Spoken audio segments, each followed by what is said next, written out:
Welcome to Business Book Daily, where we pull one useful idea from one business book and turn it into something you can actually use. Today's book is The Big Short by Michael Lewis. Lewis is a journalist and best-selling nonfiction author known for explaining finance, business, sports, and politics through deeply reported stories. Before we get into the book, today's episode is sponsored by commissiononly.com. Want to sell more without adding fixed sales salaries? Many companies hire commission-only reps, experienced sellers who get paid only when they produce. Post your opportunity on commissiononly.com and get in front of motivated reps who are already looking for performance-based roles. That's commissiononly.com. Now back to The Big Short. The big idea is that the 2008 financial crisis did not come out of nowhere. A few outsiders saw the housing bubble before most of Wall Street would admit it existed. They studied the loans, the bonds, the incentives, and the assumptions underneath the system, then realized the whole thing was much weaker than it looked. The lesson is not just about mortgages or Wall Street. It's about how smart people can build dangerous systems when incentives reward the wrong behavior. Complexity hides bad decisions, and everyone in the room gets too comfortable agreeing with each other. That matters for any business. A company can look strong on the surface while trouble builds underneath. Revenue can rise while customer trust falls. Sales can grow while cash flow gets worse. A team can sound confident while missing the most obvious problem in the room. The first useful lesson is that incentives shape behavior. In the mortgage market, many people got paid for making loans, packaging loans, selling loans, or rating loans. Too few people were rewarded for making sure those loans were actually good. When people are paid for speed, volume, or short-term wins, they usually give you more speed, more volume, and more short-term wins. They may also give you hidden risk. In your business, look closely at what your team is truly rewarded for. If you say quality matters but only pay for output, output will win. If you say retention matters but only celebrate new sales will win. People follow the scoreboard. The second lesson is that complexity can hide bad decisions. The mortgage bonds in The Big Short were so complicated that many buyers, ratings agencies, and executives did not fully understand what was inside them. Complexity made the products feel sophisticated. It also made them harder to question. That's dangerous.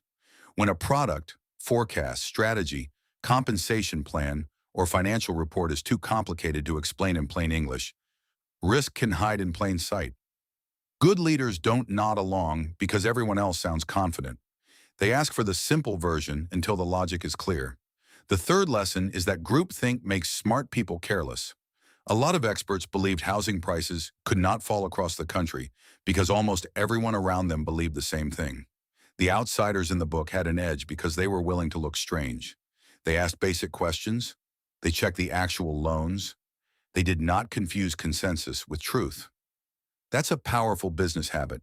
Before a major decision, ask what everyone is assuming, then ask what evidence would prove that assumption wrong. The goal is not to be negative. The goal is to avoid being expensively surprised. The fourth lesson is that numbers still need judgment. Wall Street had ratings, models, charts, and experts. The problem was that many of the assumptions underneath those numbers were weak. Data is useful, but it does not think for you. A model can be precise and still be wrong. Leaders need to ask what the numbers leave out. Who benefits if everyone accepts this report? What would break the model? What is the boring risk nobody wants to discuss because it slows down the deal? The fifth lesson is that risk usually builds before it becomes visible. The crisis looks sudden, but the weak loans and bad incentives had been building for years. Business problems often work the same way. Churn, quality issues, employee burnout, bad debt, missed deadlines, support tickets, and customer complaints usually show up before the real damage does. So how do you apply this? Start by reviewing your incentives. Ask what your team is paid, praised, and promoted for. Make sure those rewards match the behavior you actually want. Next, simplify anything important that people struggle to explain. This could be pricing, cash flow, customer acquisition cost, debt, sales forecasts, or your product roadmap. If a smart person on your team can't explain it clearly, the business may not understand it well enough. Then build respectful dissent into big decisions. Assign someone to challenge the main assumption. Their job is to find what could break, what everyone might be missing, and what evidence would prove the plan wrong. Finally, track early warning signs before they become obvious problems. Watch refunds, complaints, missed deadlines, cash conversion, employee turnover, customer concentration, and support volume. The goal is not to predict every crisis. The goal is to notice the cracks early. Here are 3 insights worth sharing. First, the biggest risks in business often hide behind confident people, complex models and incentives nobody wants to question. Second, growth is not proof of strength. A company can be getting bigger while the foundation underneath it is getting weaker. Third, the smartest person in the room is often the one willing to ask the basic question everyone else thinks they're too senior to ask. The Big Short is worth reading if you want to understand how bad incentives and weak assumptions helped create the 2008 financial crisis.